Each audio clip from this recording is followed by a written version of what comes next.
Thanks everybody for being here for our Friday conversation. We appreciate everyone that's online as well.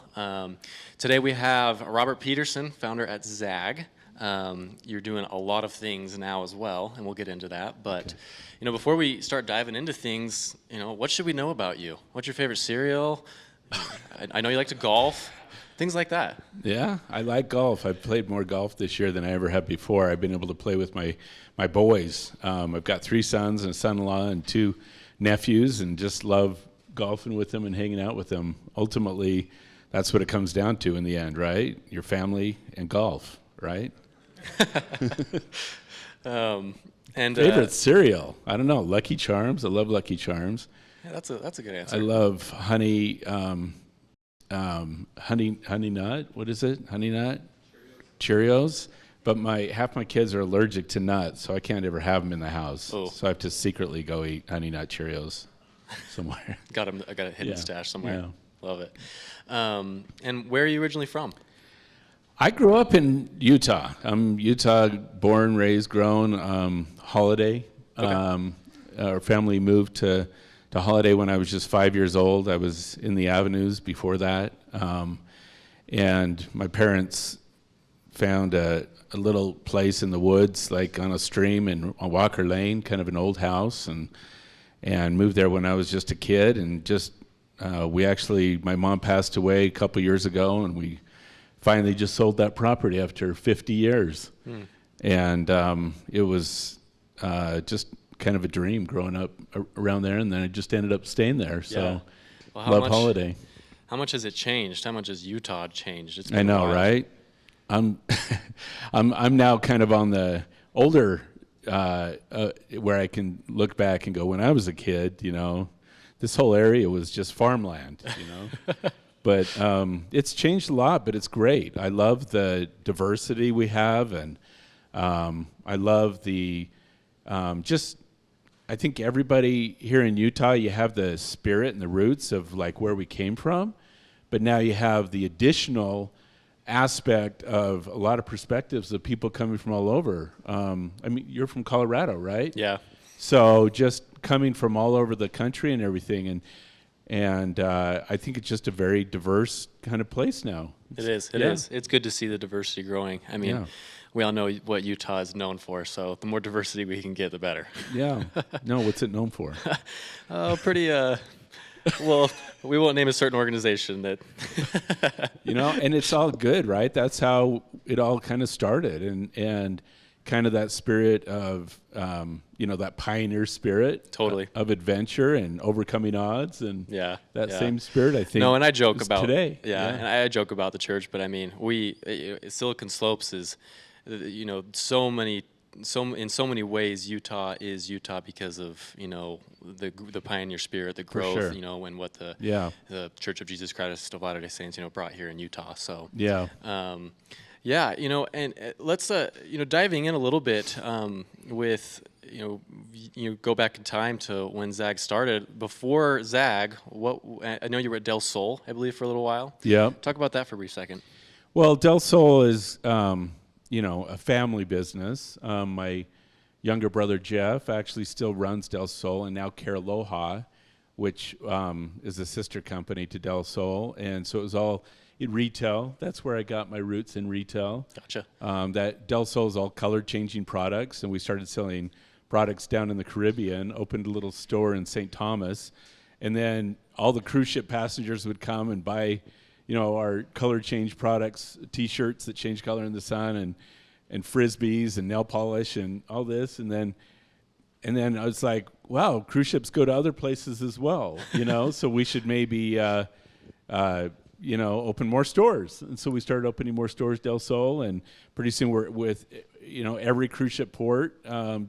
And then Caraloha, the same thing. Caraloha is all bamboo bedding. Mm-hmm. It's awesome. I don't know, kind of like, what does that have to do with color change or Del Sol? It was completely different, right?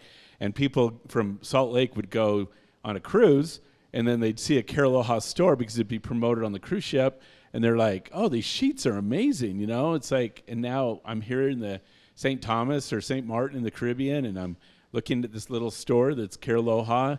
yeah, I'll have these shipped to my house, and they're shipped from Salt Lake, right here to their home. You know, it's like, we can ship this to you, no problem. So essentially, they become showrooms, that are out there. Right. Yeah. It's pretty fun to think. My family, we love cruises, and so I've been able to go on, a handful of cruises since being younger, and I can't think of a single port that, like, within probably 2 minutes of walking off the ship, you don't see a Del Sol or a Carrie Aloha store. Yeah. Right there. That was the goal. Every right? single port. I mean, when we started growing it, it was kind of fun to visit all, like, our stores by going on a cruise. It's like, I'm going on another cruise, and that's how you worked, right? You'd go from, port to port, and then you work all day in the store, or you get ideas, you're looking for new locations, you get back on the cruise ship in the evening, you go to the next port, and that's kind of how you worked. Yeah. You know?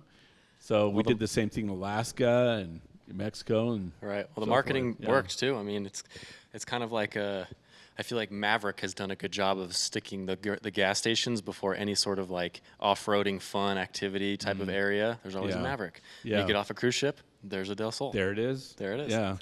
And it's about, creating that experience. I don't know, what it's interesting when you look back and go, how did that happen? I mean, my dad was involved in the very beginning. My brother-in-law, Steve, was part of it, and my dad, they wanted investment money from him, so he invested. He's like, I'll invest if my son Robert gets involved. And so I left what I was doing with this long-distance company to get involved and do that full-time. Right. And it was just that energy of creating that experience, when you go into a store where you feel like, it's a whole experience. And you have to do that in any organization. You have to do that in any company where you create an experience. And it doesn't have to be retail, but it has to be like that culture, right? That culture in any company is critical, where people feel like they're involved, they're engaged, they're part of the same team, they're working for the same cause, and having fun. Make it fun. Yeah.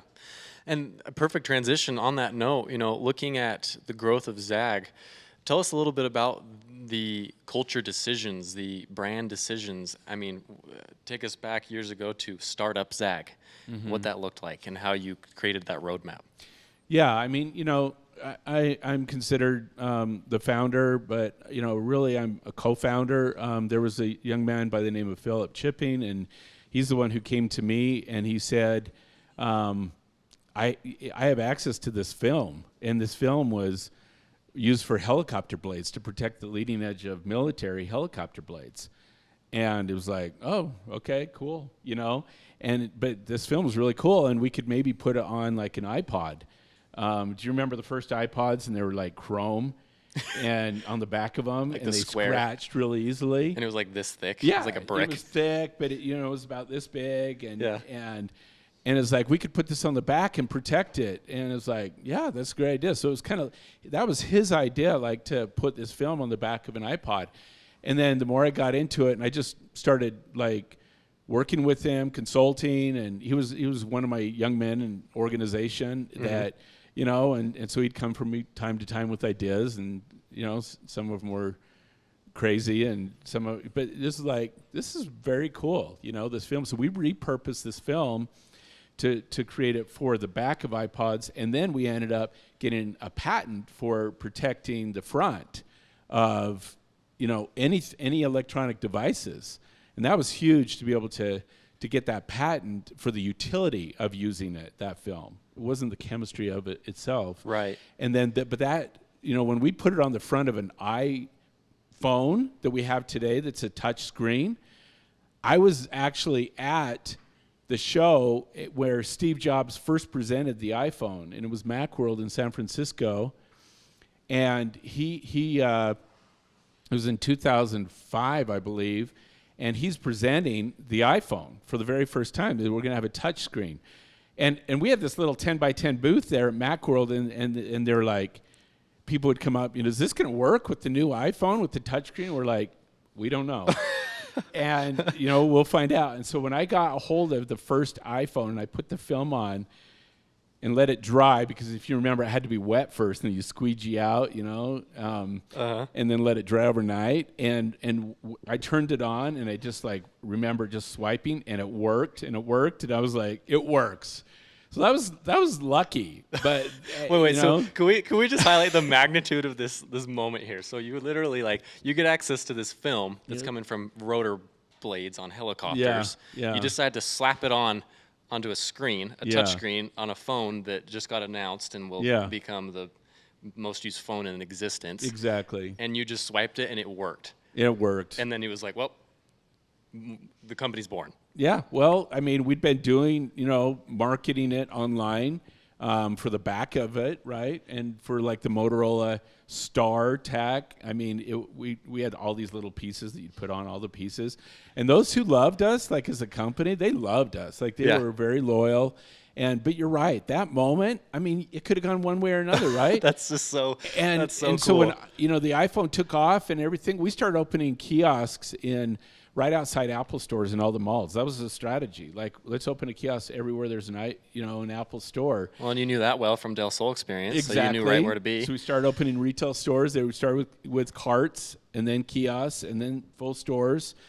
And then it's like we need more products, and then we started getting in. Our first big account was Best Buy, and Best Buy ended up loving us. But that's a whole story in and of itself. When I went to Best Buy trying to get in at first, they're just like, we're not going to sell a $20, $30 screen protector. We sell like three for $10 right now, and you cut them out yourself. They're cheap, right? They're a commodity.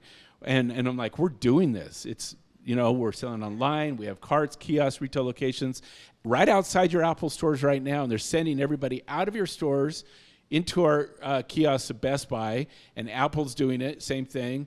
And you got to do this. And you could install them yourselves with your Geek Squad, and you can make money installing them on the service itself while they're shopping in your store. Like, the whole concept to me was like no-brainer, right? But it took them a year to buy into that. Wow. And once they finally bought into it and started doing stores, then they did it in 10 stores, then 30, and then 50, and then 100. And pretty soon, that ended up being a $30 million account, just Best Buy. And we had like 30 feet of invisible shields for every, device you could think of, for, mobile, all the different mobile devices that started coming out. I want to better understand the landscape, a little bit at this time. So screen protectors, iPhone gets launched. I mean, touch screens are starting to take off. Was this a brand new category that people were just starting to test out, or were you having to really push a competitive advantage and sell why you're better? Yeah, it was interesting because there were those screen protectors, like I said, but they were a commodity, right? You could cut them out, and they were. And it was like a piece of plastic. Exactly. On your phone. And ours is a piece of plastic, but it was a better quality piece of plastic. And in the end, it comes down to positioning yourself, getting into the right distribution, marketing yourself with the quality, backing it up with customer service. We came up with 100% refund for free if there's anything wrong with your invisible shield, and just pay for $7.95 shipping. Well, it only costs us $3, right? Get it? So all day long, we would just replace them for free. And then anybody who's servicing with the carts and the kiosks, they're making their money from the installation, a $10 installation, pure profit, right?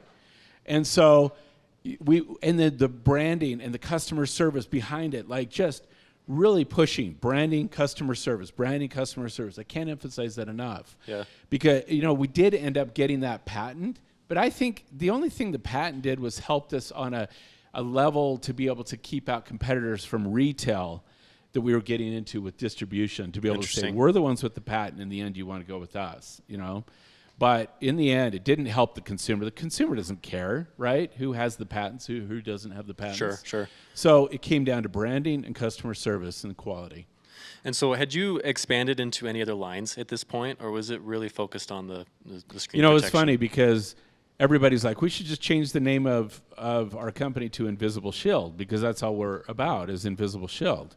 And, at the time, the very beginning, we were Protective Solutions. But it's kind of like, I don't know, it's like a medical, like kind of boring, Protective Solutions. Like that could be anything, but it's but what if it's like something that's more general, that's generic, and it started looking for names, websites. I wanted the website to be the same as the company name, and I wanted it to be the same as our stock symbol because we were going to go public. We wanted to raise some money. We needed to raise some money. 4-letter ticker. And so 4-letter, it needed to be 4-letter. So I just started looking for 4-letter websites, and for $3,000 I could buy ZAGG. And it was like, when others zig, we zag. And what does it mean? It means what you want it to mean. It means what you create, right? And so I said it stands for zealous about great gadgets. It's passion, zealous about great gadgets. And it's like, oh, that's why ZAGG. Well, that came after, right? It was reversed. Right. And so now you have ZAGG, and it could mean anything. And so let's bring in new products. We have distribution channels. We have retailers. What other products can we bring in?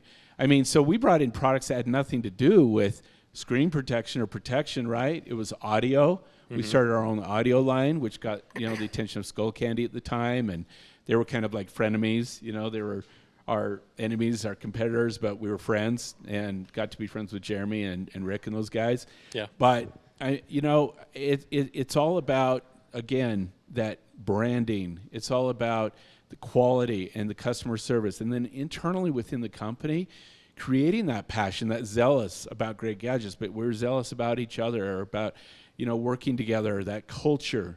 I don't know. I can't emphasize that enough. We're going to do Q&A here as well, right? At the end? Mm-hmm. Okay, awesome. Start thinking about questions. Yeah. Have we'll talk. Good questions. So I want to dive in a little bit. You guys you've established a great, market fit. You've really got a good strategy, go-to-market strategy, and you're scaling and growing quickly. For, entrepreneurs and startups that are listening, what decisions how did you work through decisions when it comes to building the right team to support the growth? And how do you evaluate hiring a really good team and building a great team? I would rather hire good people with good character, ability to work hard, and having good motives that you can trust over competency, because a lot of competency can be learned, and you can learn skills, especially in a new industry or in a new company. It's all about character. It's all about people that trust and are going to be good teammates. Because if you don't have that, you have those like bad apples. People use the analogy of a bad apple. Does everybody even know where that came from? If you could have a barrel of good apples, but if you put a bad apple in that barrel that is rotten, that barrel will all be rotten within a day. Like it's bad. And so you don't want to have people that are going to be, negative, right? And go against what your values are and go against what your passion is. But if you can have that kind of a team, and it may be family members, it may be friends, and that's okay. That you already trust, and so referrals. This is someone I worked with. This is someone I trust. That's everything. So your networks and building that network and be able to know who you're working with is huge. And then most people are smart enough to learn skills. Now, as you get bigger and bigger, you need specialty skills, right? Sure, of course. Yeah. You have to have like a CFO that has public company experience if you're going to take a company public, which we did. Mm-hmm. But you have to have specific skills as you scale. But to be able to build a team, it's got to be built on trust and character. Yeah, I love that. And you don't have to, maybe there's a certain scenario you can think of, not to put you on the spot here, but when situations come up where it's not a fit within the culture that you imagine for the company, how do you deal with that? Yeah, it's hard because I'm not one to, fire people. I don't think most people are. No, it's not your natural inclination, right? It's not. Except for maybe Trump. He's good at it. He likes it. But, he's learned through a lot of experience. Maybe he didn't start that way, but he learned through a lot of experience that you can't have that bad apple. Like, if something's not working, you got to cut it off quickly. And I agree with that. I can appreciate that. Hey, this just isn't working out for either one of us, Right. It's just not a good fit. It's not even personal. It's like, this just isn't a good fit. You're not going to be happy here long term. And it's not working for us, and so it's not going to work. And so, I never fired anybody. I had someone else fire them, but no. But it is. It's always a hard thing. But you want to try to build people and make a fit. I always said, like, you find a seat on the bus, and maybe a certain seat is not your fit. Let's see if there's another fit, somewhere else in the company, somewhere else on the bus that would work better for you, and try to make it work, certainly. Mm-hmm. Well, we're already cruising through time here, and I want to make sure we leave enough time for some questions. But jumping ahead a little bit, after ZAGG, what are you up to now, and what gets you excited, and what projects are you working on? Yeah, so, after ZAGG, 2012, I left and kind of semi-retired, and then just started getting involved. I actually got approached by a little company that was doing a case that lit up, and they asked me, like a phone case. A phone case had lights on the front. Oh, that's cool. And they were out of New Jersey, and they were trying to raise funds, and someone said, "You need a good CEO," and they knew me, and so they recommended me. So I ended up being CEO for that little company startup, and it was kind of crazy because it was like, how can we promote this? And so we had someone, you may have heard of her. Her name's Kim Kardashian.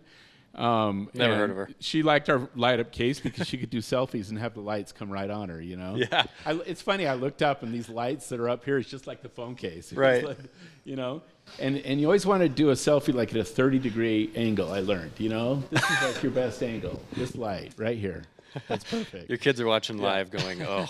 I know, I've got all my kids and family, my wife over here, so shout out to them. So she ended up really liking our product, and she wanted to get money for posting about us. You know how there's always a story to a company, and then there's a story behind the story, and then there's a story behind the story of the story. Like it's multiple layers, right? Like how kind of deep do you want to go? And so the story is she liked our product and wanted to partner with us. And the real story is the way I found out about or got connected with Kim is they wanted to sue us. Oh, so that's when it started, because she's saying, you're using Kim's likeness in our marketing because she was using our case in a picture at a fashion show in New York. Oh. And we're like, look, Kim is using our case. It was like, we were so excited that she was using it. And then they're like, yeah, you can't use that, And so we're like, actually. And so, turned that into a positive, and she ended up partnering with us. Who knew a kid out of Holiday, Utah would, partner with Kim Kardashian. And so, but, she was great. She was gracious, and she was good to work with for that time. But yeah. So I did that, and then I've done other projects. Right now, consulting, I like to be on boards, but I hooked up with a company called Co-Diagnostics. It's in the medical industry, and it's instruments in the medical industry. It's like, what? Your retail, like, what? I love products, electronics, consumer electronics, but the CEO, Ike Egan, talked to me about joining them because they wanted to bring a PCR instrument that was small, like a tissue box. During the pandemic, they sold a lot of tests for COVID all around the world, 35 million tests around the world, this little company out of Utah, and it was just a startup and just kind of blew up. It did really, really well during the pandemic, but it's like, what's the future look like? If we could have had a PCR instrument at home that did PCR testing, that's not antigen, which is the test or the free test. Like, this is high quality laboratory testing that normally is with instruments that are $30,000, $40,000 instruments. Oh, for sure. And $100 a test. You probably had those sent to labs, and you had to do one before a trip, and they said it had to be PCR. Well, if we could do that for less than $500 for the instrument, like $300, and do a test that's like $15, and do it at home, and do strep or STIs, or do flu, COVID, RSV, all at home, that'd be cool. So that's been our mission. So I started consulting for a while, and now I'm full time, and it's been a fun project. So we just submitted to FDA for approval and trying to move that ahead. But it's a great company. That's so fun. Good for you. That's really cool. Yeah. I guess, kind of last question before we jump into Q&A here. This is going way too fast. I know, right? We're cruising. I mean, we still have 15, 20 minutes or so, but I know a lot of people will have good questions. Yeah. Actually, two questions. Number one is, I like to ask this to people that have, been in Utah and done business here for a while, but Yeah. Utah, what would you say are things that Utah has done really well at to support a good, startup environment and growth, and where are we lacking, and where can we as a community, especially, Silicon Slopes, as founders, as business owners, as people here in the state, work together to create a better environment and uplift everyone? I always enjoyed going. I went to New York a ton and traveled internationally with ZAGG, and then since then quite a bit to China, creating products and getting products made, things like that. Yeah. And I always enjoyed saying I was from Utah. I've always been very proud of that. Many times, you think everyone knows Utah and but you go outside America, and most people don't know Utah, right? Know where Utah is, and so I think it has a long way to go to kind of explain who we are. You just say California, okay, yeah, Las Vegas, yeah. New York, okay, it's above, yeah. Or New York, New York, California. And then it's above Las Vegas, but we're definitely making a name for ourselves, and I think Silicon Slopes has been very instrumental in that and key to having that drive and that passion to say we want to make a name for ourselves for who we are, because it's marketing something that we already have.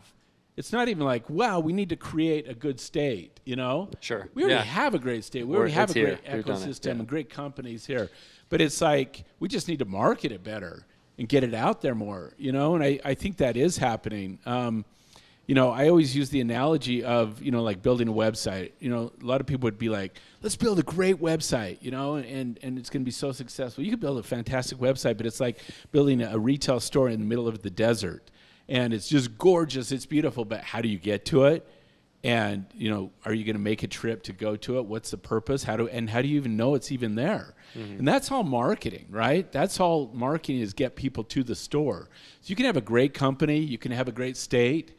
But how do you get people here? How do you get people to find out about it? And I think Silicon Slopes is a great way, and more diversification I think is good. We talked about that at the very beginning of this, right? And finding out people's stories. I mean, it's what is your story? Everybody has a story. I'm up here kind of telling a little bit of my story, and it's only just a few minutes, right, of my story and my life and what I'm passionate about, what drives me, what brought me to this point, my parents, my heritage, my family background. I'd love to spend a half hour just talking about my kids and my family, because that's what drives me now, and I spend most of my time. Just love it. That's what it's about, right? And so what drives each of us? And I'd love to spend the same half hour. Have you come up? Let's do that. Let's take turns. So you come up, you interview them, Colin, and we'll just do one at a time, have everybody come up, because I know some of the people in the audience here, and they have great stories. It's awesome. Yeah. And so it's fun what you're doing. It's really, really great to see that. We can learn from each other, but it's this ecosystem and learning from each other, and whether it's within your company and getting to know each of, if you're in senior management, or you're running a company, you're an entrepreneur, get to know your employees. Get to know each one of them. Not just hey, how you doing? Get to know them. Find out what drives them, where they're from. We were just talking in here, right, before we came out, and we were talking about golf, and then we were Black Desert, and then we were talking about, you said one of the greatest places I went to, but I never was able to play it, was Adair in Ireland. Uh-huh. And I'm I've been to Adair, I've stayed at the castle, and I've golfed that golf course. And you're just what? Small world. Super right? small, yeah. And we could spend half hour just talking about that. No, and I love that. I think that we could definitely all do a better job of realizing that everyone has not just a story, but a lifetime of stories that create lots to learn the from. way that they look at life around them, right? And learning from that and listening. Right. I know I can do a better job listening and less time talking, and I think we all could use that lesson. For sure. No, same. And that's I love to talk, obviously, but it's like I like to listen just as much. I mean, I like to learn. And if you don't have a curiosity for people, like you don't care, it's going to be hard in business, right? You have to care. You have to care about people, and you have to be willing to learn about them and to find out what makes them tick, where they're coming from, and what they have to offer. Every single one of you here in this audience have some great things to offer and offer the world. I know that about my own kids and my own family. It's like, what do you have that's unique, or what do you have that you have to help the world or help the community or help your business and your family? And what do you have to offer? And just accentuate that. And what you don't have, be willing to be humble enough, I guess, to say, like, I'm not really good at that, or I don't know much about that. Tell me more. Help me to understand that more. Yeah. Yeah. Oh, well, thank you. Last real quick question, maybe put you on the spot here for 10 seconds. You're a product guy. If you could think of a product, a company you want to shout out right now that you use maybe day to day, that you feel like they have just nailed that product, what's a company that you want to shout out? I think KJ is really cool. Oh. I mean, shoes. What shoes you got here? What? Colin's involved with KJ, right? I don't know what shoes these are. Actually, I got them on a trip with my wife, and I don't wear them very often. She goes, that would go well with your blue suit. And they looked nice, new, and fashionable. So thank you, honey. I do. I love products. I'm such a sucker. I love them. Commercials. I love, I love commercials. I think Amazon's the greatest thing ever, to be able to just look at products, research it, look at comments, and then buy it and have it there that afternoon or the next day. So cool. Isn't that wild? No, I just love it. You ever ordered something from Amazon in the morning and it's there like 4 hours later? No, I don't get it. I do not get it. It's like magic. Logistics. The drones are coming soon. As soon as it's going to be. No, yeah. I mean, that is the greatest, amazing technology ever in this world. But so I love products. I've always been a big fan of Apple, the way they do things so elegantly, simply, and the way they market. And they just focus on quality. I mean, that started with Steve Jobs. He did it. He got it. He knew how to do it right. He wasn't a sophisticated engineer or anything. He didn't do anything that was like so good at that.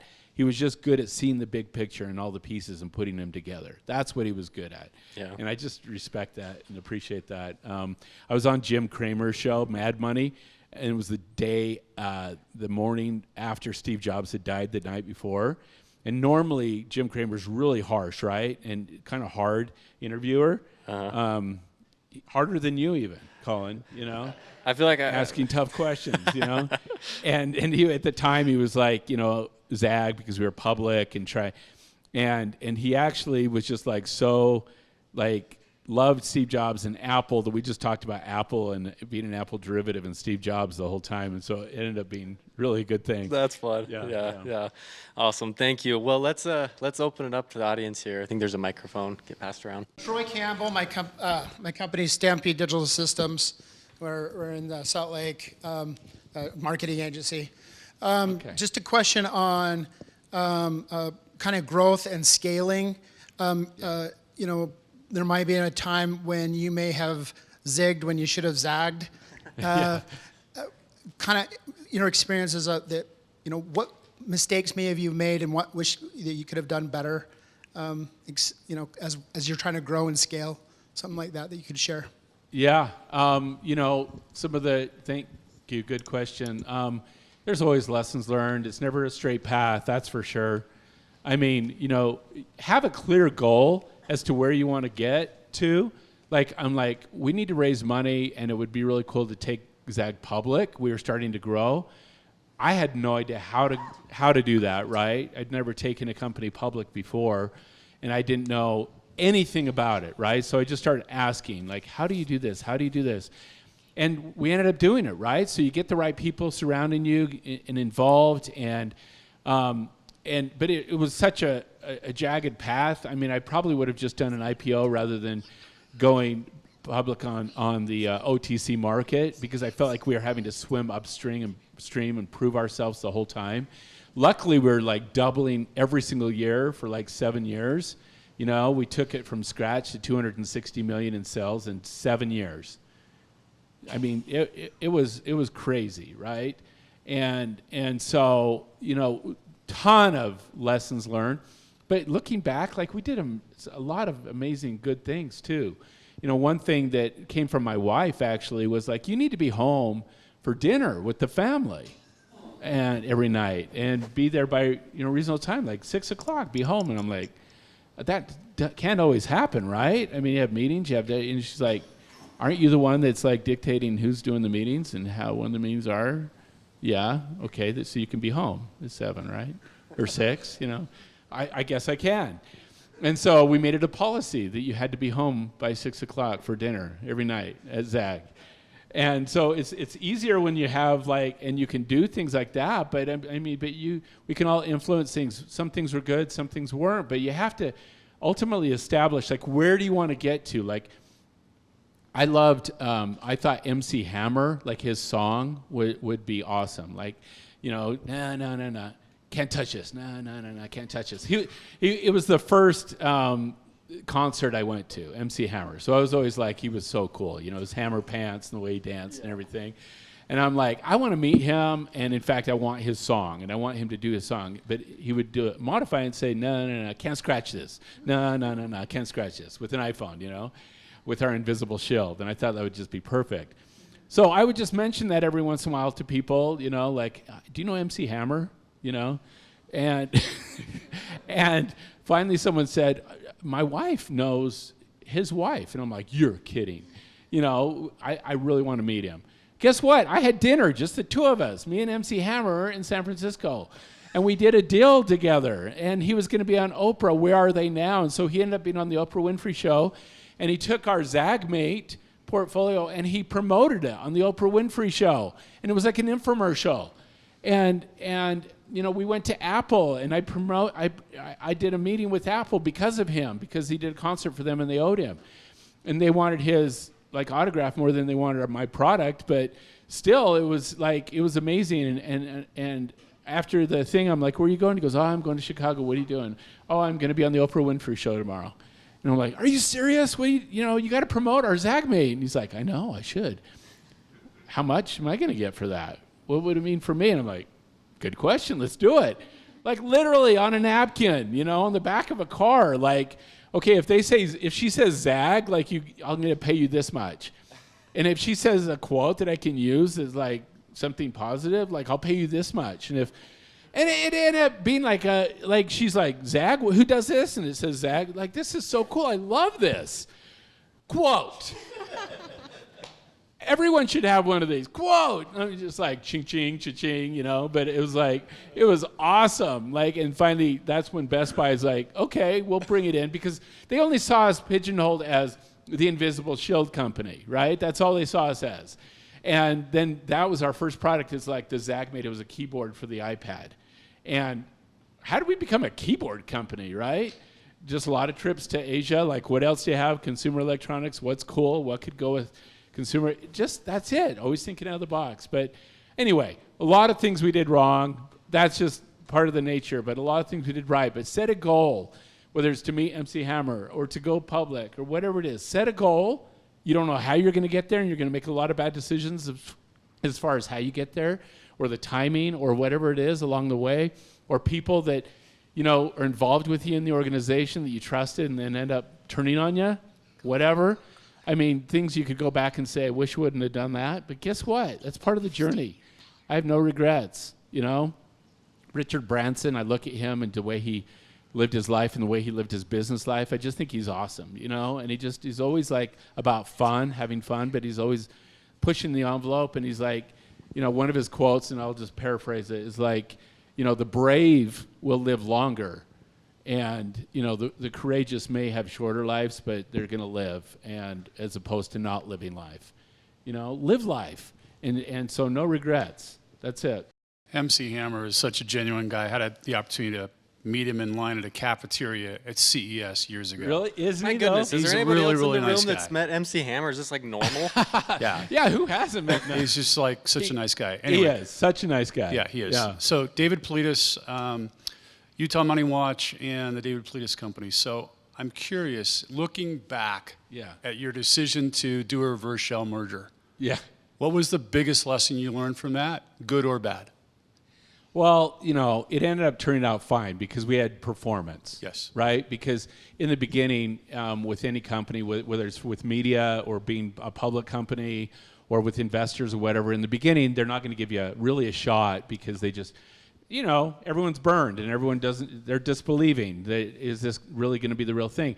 And you have to prove yourself over and over again. I remember going to New York in the beginning to do a roadshow and we're going to raise $10 million. It's like we ended up raising $2.7 million, and I think half of that was my family and friends, that you end up paying the bankers a fee for and everything like that. But and that was through the shell company. That was through a reverse merger, which we did, and it ended up working out. But we had to perform.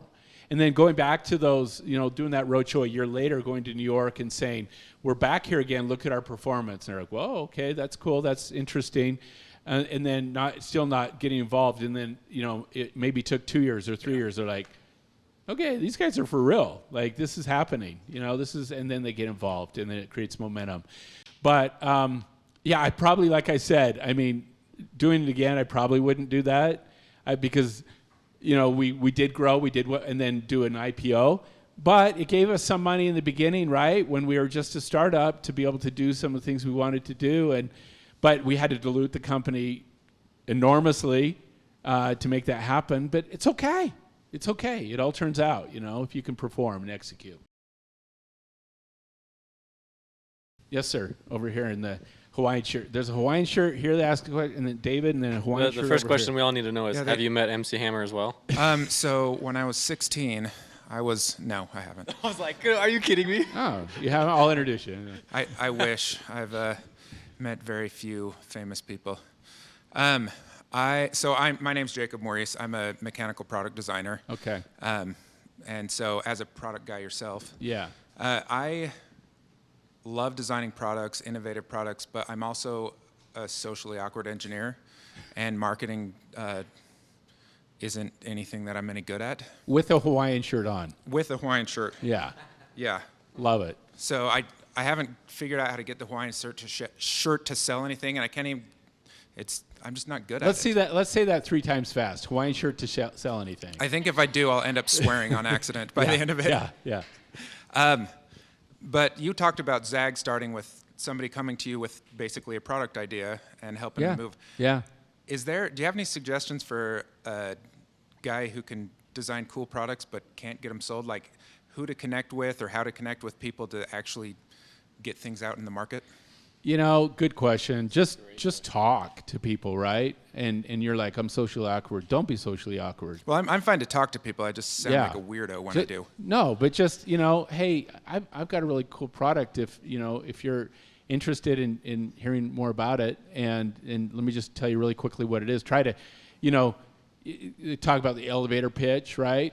If you start getting into too much detail, you're going to lose people pretty quickly, right? And you maybe have experienced that.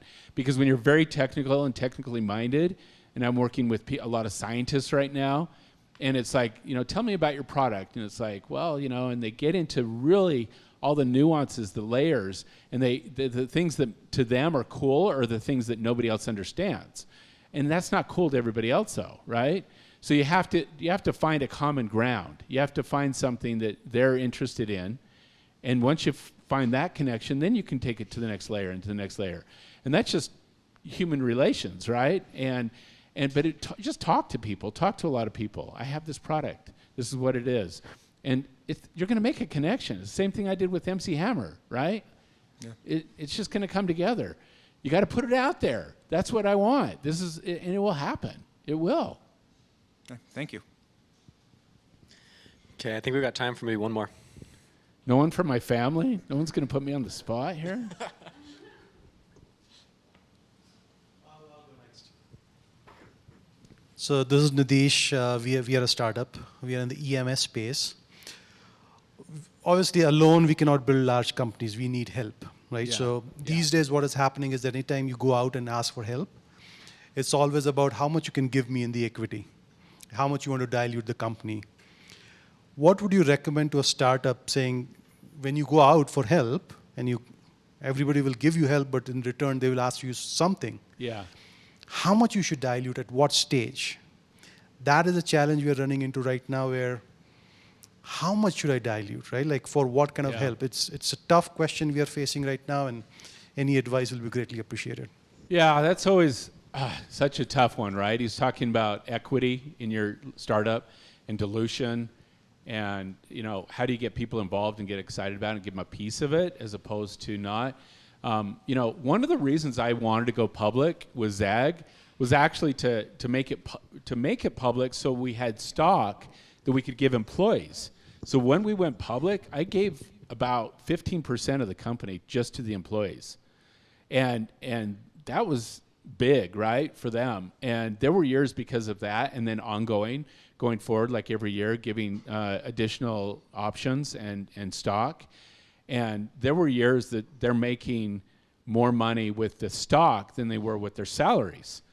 And that was way cool. And a ton of stories with employees coming up and saying, I was able to send my kid to college with this money. I was able to do a down payment for a house with the stock from ZAGG. Thank you so much. And I'm like, thank you. I mean, thank you for what you contributed to make this happen. It's teamwork. And the founders or the CEOs or the ones in charge of companies usually are the ones that are highlighted, right, in a company. But it is all about the team and creating that culture of team and teamwork. And if you have the right team and they feel like they're part of a team, and it's not just like the CEO and then the rest of us are workers, or the employer and the employees, you can't have that. So whenever we had a meeting, a ZAGG meeting, it was a shareholder meeting. And I would say that. We're all shareholders here. We're all shareholders. So you may be in sales and you may be in accounting, but you're in charge of growing the company, and you're in charge of saving costs and expenses and using that money wisely. But guess what? We're all in charge of all of this stuff. So you think of ways we can grow sales, and you think of ways we can save money, and we can use our money wiser. We all have to be thinking about all of these things all the time because we're on the same team. And if you have that mentality as an employee, then you will be an entrepreneur within the company, and you'll be more valuable to the owner or the senior manager or the senior managers. And as you become more valuable, then you're part of that team. So never think of yourself as, I'm just an employee. No. You are like the team member, like on any team, right? You are the team member. And like golf, I'll use that I love sports, but like you may be the guy that's a great putter. Like you're not the driver, right? You're not the iron guy. You're not the wedge, but you're a putter. That's your team contribution. Be the best putter of all time. Like be a great putter. And one that they can count on and rely on and be grateful for. I think of the Olympian that represented the United States at the pommel horse guy.